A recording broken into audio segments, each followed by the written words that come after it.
very strangely, it seemed, because I was a hippie, I suppose, it seemed illogical to me that there was going to be anything different about kissing Peter Finch on camera. In the rehearsal, suddenly, it felt intense, is the only way I can put it.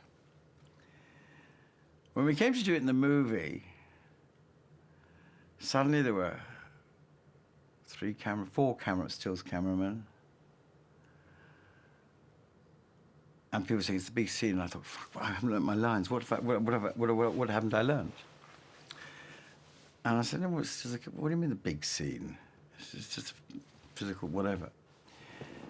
And the camera operator suddenly put his hand on the camera and turned to John and said, John, is this really necessary?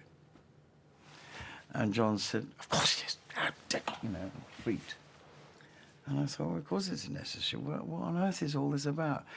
And for weeks after, various technicians came up, you know, and they'd launch into these obscure diatribes and say, you know, like, I understand you're an actor, and I mean, you know, you've done a lot of things, but that moment when you kiss Peter, and you go, really, man, there's no problem, you know,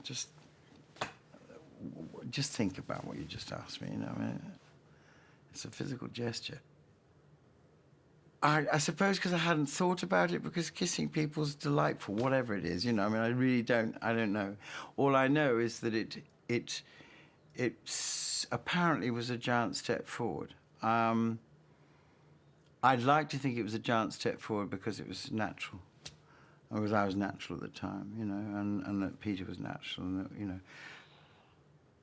I think all 3 of us delivered the subject really well, and we wouldn't be here talking about it now if it hadn't left its mark. And I think it's left a very strong mark. Measles, and quite frankly, I'm flaked.